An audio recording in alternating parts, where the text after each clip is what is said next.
এবার বক্তব্য রাখবেন কেন্দ্রীয় নায়েব আমির হযরত মাওলানা খালিদ সাইফুল্লাহ সাদিক।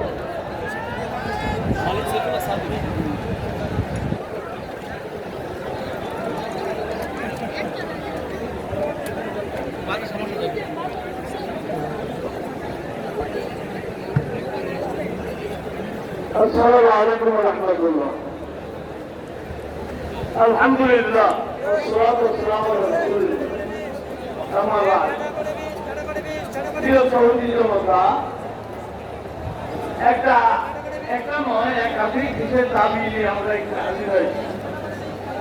আমাদের ধারণা ছিল যে বর্তমান যে সরকার, বিদ্রোহী সরকার, এই সরকার বুঝবে এই দেশের বৃহৎ জনগোষ্ঠী ভাষা বুঝবে, কিন্তু পরিতাপের সঙ্গে বলতে হয় এরা আগের মতোই বৃহৎ জনগোষ্ঠী ভাষা বুঝে নাই। কাজেই এই দেশের জনগণকে ওই ভাষা প্রয়োগ করতে হবে যে ভাষা আজকে যারা ক্ষমতা আছে তারা যেন উপলব্ধি করতে পারে ওই ভাষা প্রয়োগ করার সময় এসেছে, সেই ভাষা আমাদের প্রয়োগ করতে হবে।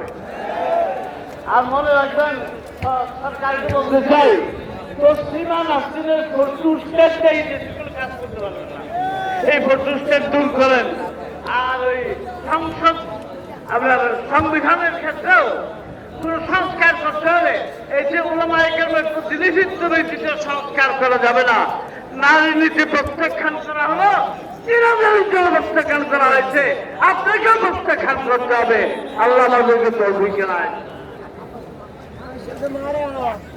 সংগ্রামী জনতা, 2021 সালে যে সমস্ত ওলামায়ে কেরাম কারা নির্যাতন ভোগ করেছেন তাদের মধ্যে অন্যতম হল ময়মনসিংহের ইত্তেফাকুল উলামার সংগ্রামী সভাপতি মাওলানা খালিদ সাইফুল্লাহ সাদিক দামাত বরকাতুহু। সংগ্রামী জনতা, এবার বক্তব্য রাখবেন হেফাজতে ইসলাম বাংলাদেশের নায়েব আমির হযরত মাওলানা আহমদ আলী কাসেমী।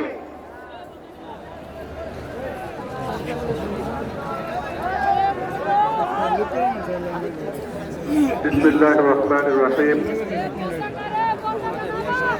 দীর্ঘক্ষণ বক্তব্য হয়েছে, আমি একটা কথা বলতে চাই যে আজকে যেন এই ধরনের বিভ্রান্তিকর কোনো সংবাদ পরিবেশন না করা হয়। হেফাজতে ইসলাম নারী অধিকারে বিশ্বাসী।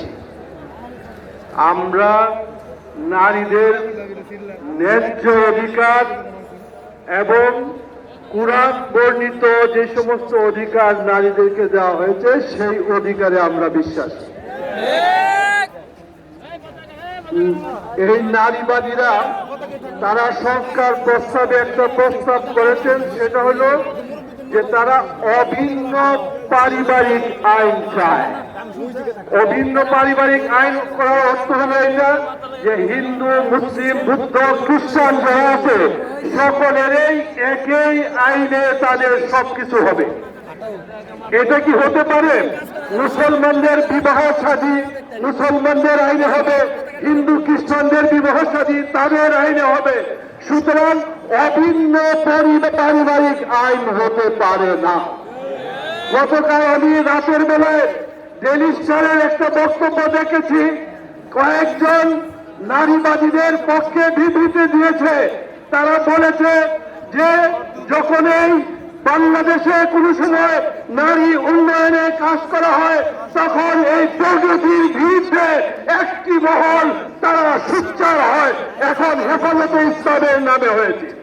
আমরা বলতে চাই, নারীদের অধিকারে আমরা বিশ্বাস করি, কিন্তু যেই অধিকারে নারীকে ব্যবসায় পরিণত করে সেই অধিকারে আমরা বিশ্বাসী না। সংগ্রামী জনতা, এবার বক্তব্য রাখবেন হেফাজতে ইসলাম বাংলাদেশের নায়েব আমির, চট্টগ্রামের ঐতিহ্যবাহী জামিয়া ইসলামিয়া পটিয়ার সম্মানিত মুহতামিম হযরত মাওলানা মুফতি আবু তাহের কাসেমী নদভী।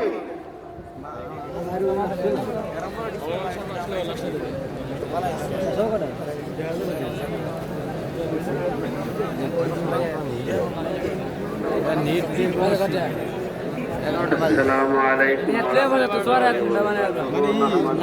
সাল্লি আলা রাসূলিল কারীম আম্মা বাদ।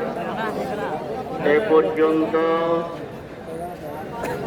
এই দেশের শীর্ষস্থানীয় উলামায়ে কেরামদের বক্তব্যে এই কথা প্রমাণ হলো, এই দেশে ইসলাম বিরোধী কোনো আইন এই দেশের তৌহিদি জনতা কোনো অবস্থাতে মানতে রাজি না। যতক্ষণ পর্যন্ত এই দেশে হেফাজতে ইসলাম থাকবে, আলেম ওলামা থাকবে, এই দেশে লক্ষ লক্ষ আল্লাহওয়ালার ওলিরা থাকবে, এই দেশে এই কথাই সকলের জবান থেকে প্রবাহিত হবে, দিন জিন্দা হতা है हर करबला के बाद। যাতে করে নতুন করবল্লা সৃষ্টি করবেন না। নাতি নির্মাণার মাধ্যমে যা কিছু বলা হচ্ছে কোরআনের বিরোধী আন্দোলন, কোরআনের বিরোধী আইন, এই কোরআনের বিরোধী আইন আমরা মানতে রাজি না। ওয়া আখির দাওয়ানা আলহামদুলিল্লাহ রাব্বিল আলামিন। সংগ্রামী তৌহিদি জনতা, সমাবেশের পর্যায়ে বক্তব্য রাখবেন আন্তর্জাতিক মজলিসে তাহাফুজে খতমে নবুয়তের সংগ্রামী মহাসচিব, হেফাজতে ইসলাম বাংলাদেশের কেন্দ্রীয় নায়েবে আমির বর্ষিয়ান আলমউদ্দিন হযরত মাওলানা মহিউদ্দিন রব্বানী।